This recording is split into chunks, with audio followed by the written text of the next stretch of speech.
L'immense manoir beige, avec ses colonnes de marbre et ses fenêtres scintillantes, se dressait comme un symbole de réussite dans un quartier où la richesse côtoyait discrètement les rues plus modestes de la ville. Pourtant, à l'intérieur, l'opulence semblait vaine, étouffée par un silence pesant. Depuis plus d'un an, la vie d'Emily, 5 ans, la fille unique du millionnaire Richard Hale, était rythmée par le cliquetis métallique de son fauteuil roulant noir. Autrefois, ses boucles blondes dansaient au gré de ses courses effrénées dans les couloirs du manoir. Ses yeux noisettes pétillaient de curiosité. Mais un accident de voiture avait brisé cet élan, la laissant paralysée des jambes. Désormais, elle passait ses journées près des grandes fenêtres, observant les passants, les oiseaux et les ombres mouvantes des arbres, comme si le monde continuait sans elle. Richard, la quarantaine, grand et toujours vêtu d'un costume blanc impeccable, portait son succès comme une armure. Homme d'affaires prospère, il avait bâti sa fortune dans l'immobilier, convaincu que tout problème avait une solution monnayable. Mais face à la douleur de sa fille, il se heurtait à ses limites. Il avait consulté les meilleurs spécialistes, financé des thérapies expérimentales à travers le monde, et même fait venir des experts de pays lointains. Chaque échec creusait un vide en lui, non seulement en tant que père, mais aussi en tant qu'homme, habitué à tout contrôler. Sa femme, partie bien avant l'accident, n'était plus là pour partager ce fardeau, et Richard portait seul le poids de ses espoirs déçus.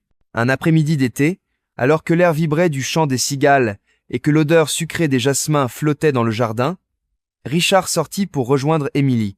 Il s'attendait à la trouver immobile. Être avec un livre de contes sur les genoux, le regard perdu dans un monde qu'elle ne pouvait plus atteindre. Mais ce qu'il vit le cloua sur place. Emily riait. Un rire clair, joyeux, qui semblait faire écho au chant des oiseaux. Ses petites mains battaient l'air avec une énergie qu'il n'avait pas vue depuis l'accident. Son visage rayonnait d'une lumière qu'il croyait éteinte. Devant elle, un garçon d'environ 9 ans dansait avec une liberté désarmante. Pieds nus, à la peau d'un brun chaud comme la terre cuite par le soleil, il portait un t-shirt olive trop grand et un short usé. Ses boucles noires, indisciplinées, rebondissaient à chaque mouvement. Ses genoux écorchés et ses chevilles poussiéreuses racontaient une vie de rue et d'aventure, mais ses yeux pétillaient d'une malice universelle, celle d'un enfant qui trouve de la joie dans l'instant. Le garçon dansait avec une inventivité débordante, mêlant des pas improvisés à des gestes exagérés. Un tourbillon de sauts, de glissades théâtrales et de pirouettes maladroites. Il feignit de perdre l'équilibre, se rattrapa avec un clin d'œil, puis pointa Emily comme pour l'inviter à partager son amusement. Elle éclata de rire, un son si pur qu'il semblait effacer les mois de silence. Richard sentit une bouffée de colère instinctive monter en lui. Comment cet inconnu avait-il franchi les grilles de fer forgées? Où était la sécurité? Il fit un pas en avant, ses chaussures cirées crissant sur le gravier. Mais il s'arrêta net. Emily n'était pas seulement spectatrice. Penchée en avant dans son fauteuil, le dos droit, elle agitait les bras comme pour imiter le garçon, ses orteils frémissant légèrement sous la couverture légère qui reposait sur ses jambes. C'était la première fois depuis l'accident qu'elle semblait si vivante, si connectée au monde. Le garçon croisa le regard de Richard. Loin de s'enfuir, il lui adressa un sourire éclatant, décrivit un large cercle avec une grâce maladroite et s'inclina comme un artiste de rue, saluant son public. Emily applaudit avec frénésie, ses joues roses d'excitation. Richard recula derrière une colonne de marbre, le cœur battant. Il ne pouvait pas interrompre ce moment. Une alchimie fragile s'était installée, un lien spontané qui transcendait les barrières de leur monde, celui du manoir et celui de la rue. Il resta là, observant le garçon danser avec une énergie qui semblait puiser dans une source intarissable de joie. Chaque pas, chaque grimace semblait conçue pour arracher un sourire à Emily, et elle répondait avec une vitalité que Richard n'avait pas vue depuis trop longtemps. Ses larmes, lorsqu'elles coulèrent, n'étaient pas de tristesse, mais d'une joie débordante, universelle, celle d'un enfant qui redécouvre le monde. Les minutes s'étirèrent, et le jardin devint un univers à part, où le rire d'Émilie et les mouvements du garçon formaient une danse plus grande que leurs différences. Richard, agrippé à la colonne, sentait une émotion nouvelle monter en lui. Un espoir aussi fragile qu'un fil de soie, mais bien réel. Il avait dépensé des fortunes pour des traitements. Mais ce garçon, avec rien d'autre que sa spontanéité, avait ranimé quelque chose en Émilie. Richard remarqua les muscles de sa fille se tendre légèrement, son corps s'animant au rythme de la danse, comme si son esprit refusait de rester prisonnier de son immobilité. Pour la première fois depuis l'accident, Richard sentit que l'espoir n'était pas une illusion. Le lendemain, il ne se cacha pas. Émilie était déjà dans le jardin, baignée par la lumière dorée du crépuscule, ses yeux scrutant le portail avec une impatience palpable. Puis, comme attiré par son attente, le garçon apparut, se glissant à travers une brèche dans la haie. Ses vêtements, les mêmes que la veille, étaient encore plus poussiéreux, mais son sourire restait intact. Il ne vit pas Richard tout de suite. Levant les bras dans un salut exagéré, il s'approcha d'Émilie. « Prête pour le spectacle ?» lança-t-il, sa voix teintée d'une malice universelle qui transcende les langues et les cultures. « Oui, » répondit Émilie, frappant des mains avec enthousiasme. Mais, avant qu'il ne commence, Richard s'avança. Le garçon se figea, son sourire vacillant, ses yeux glissant vers le portail comme s'il calculait une échappée. « Je suis désolé, » murmura-t-il. « Je ne voulais rien faire de mal. »« Tout va bien, » coupa Richard, sa voix ferme mais empreinte de douceur. « Je veux juste parler. » Émilie tourna la tête, alarmée. « Papa, s'il te plaît, ne le fais pas partir, c'est mon ami. » Sa voix tremblait d'une urgence qui serra le cœur de Richard. Il s'accroupit pour être à la hauteur du garçon. « Comment tu t'appelles ?»« Jay. » répondit-il après un silence, sa voix hésitante mais claire.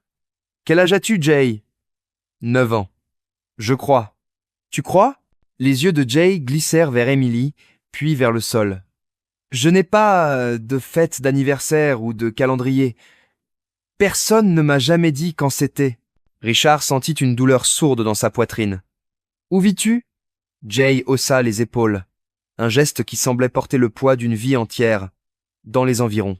Parfois dans l'ancienne gare routière, sous l'auvent, parfois dans la buanderie des appartements, quand c'est vide. Je trouve des endroits. Émilie, les yeux écarquillés, serrait les accoudoirs de son fauteuil. Il n'est pas méchant, papa. Il me rend heureuse. Richard observa sa fille. Ses joues étaient roses, sa posture plus droite, ses yeux brillants d'une vie qu'il croyait perdue. Elle disait vrai. « Qu'est-ce que tu faisais hier, Jay ?» demanda-t-il doucement. « Je passais par là, » répondit le garçon, sa voix tremblante mais sincère. « J'ai entendu de la musique, un air de flûte qui venait du jardin. Je l'ai vue là, toute seule, et elle avait l'air triste. Alors j'ai dansé, juste pour la faire sourire. Elle m'a dit de continuer, alors je me suis approché. Je ne voulais rien voler, monsieur. J'ai juste... » Sa voix se brisa. Elle semblait en avoir besoin. Richard resta silencieux, absorbant les mots du garçon. Puis il se tourna vers Émilie. « Ma chérie, comment te sens-tu en ce moment ?»« Heureuse, » répondit-elle sans hésiter. « Comme si je pouvais voler, même si je suis coincé ici. » Richard baissa les yeux vers ses pieds nus, et son souffle se coupa. Ses orteils frémissaient. Un mouvement infime, mais un signe de vie, un défi à l'immobilité. Au fil des jours, Richard ne chassa pas Jay. Au contraire, il demanda aux gardes de le laisser entrer chaque après-midi. Jay venait, parfois avec une pomme à moitié mangée ou une bouteille d'eau trouvée dans une poubelle, mais toujours avec une énergie qui semblait défier les épreuves de sa vie. Il dansait sur des rythmes imaginaires, racontait des histoires de ses aventures dans la ville, des chats errants qu'il avait apprivoisés, des marchés où il échangeait des sourires contre des fruits abîmés. Émilie participait comme elle pouvait, levant les bras, tapant des mains, faisant tourner son fauteuil en petits cercles. Chaque jour, elle semblait plus forte, plus présente. Le médecin d'Émilie, lors d'une visite, resta bouche bée. « Je ne comprends pas ce qui se passe, » dit-il à Richard, mais cet élan émotionnel, C'est comme si son esprit réveillait son corps. Continuez. Un après-midi, alors que Jay dansait sur un air de jazz diffusé par les haut-parleurs du jardin, Emily posa soudain les mains sur les accoudoirs de son fauteuil, poussa de toutes ses forces et se souleva à moitié. Richard, à quelques pas, sentit son cœur s'arrêter. Elle tint la position 4 longues secondes, ses bras tremblants mais déterminés, avant de retomber, essoufflée mais rayonnante. « J'ai réussi !» s'écria-t-elle, sa voix vibrant de triomphe. Jay bondit de joie, tournoya comme une tornade et s'agenouilla près d'elle. « T'es une championne !» lança-t-il. Richard s'agenouilla à son tour, la gorge nouée, et caressa les cheveux de sa fille. « Tu es incroyable !» murmura-t-il. Puis, se tournant vers Jay, « Et toi aussi !» Cette nuit-là, après qu'Emily fut endormie, Richard trouva Jay assis sur les marches arrière du manoir, ses petites jambes repliées contre lui, son regard perdu dans l'obscurité. Le contraste entre la silhouette frêle du garçon et l'immensité du manoir était saisissant. « Tu ne peux pas continuer à vivre comme ça, » dit Richard, sa voix douce mais résolue. Jay haussa les épaules, un geste qui trahissait une résignation apprise trop tôt. « J'ai toujours fait comme ça. La rue, c'est ma maison. Plus maintenant, » trancha Richard. « À partir d'aujourd'hui, tu vis ici. Tu auras une chambre, des repas chauds, des vêtements propres, tu iras à l'école, tu feras partie de notre famille. » Jay le dévisagea, ses yeux sombres écarquillés, comme s'il cherchait un piège. « Pourquoi ? Vous ne me connaissez même pas. » Richard s'assit à côté de lui, sa voix empreinte d'une chaleur qu'il n'avait pas ressentie depuis longtemps. « Parce que tu as donné à ma fille quelque chose que je ne pouvais pas acheter, ni avec de l'argent, ni avec des médecins, ni avec des promesses. Tu lui as redonné la joie, l'espoir, la sensation d'être vivante. Et personne qui fait ça ne devrait dormir sous un pont ou dans une buanderie. » Jay détourna le regard, mais pas assez vite pour cacher les larmes qui brillaient dans ses yeux. Il murmura un merci, à peine audible, comme s'il craignait que les mots ne brisent ce moment. Le lendemain, le jardin vibrait d'une énergie nouvelle. Jay dansait, mêlant des pas qu'il avait appris dans la rue à ceux qu'il inventait pour Emily. Elle applaudissait, riait, et parfois, ses orteils frémissaient un peu plus.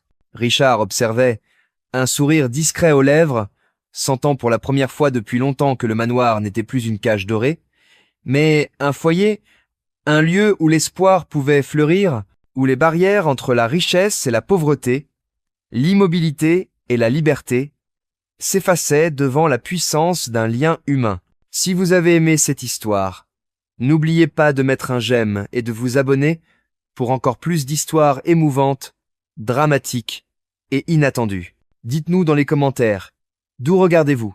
Nous sommes ravis de vous lire. À la prochaine, restez bienveillants, curieux et continuez à regarder.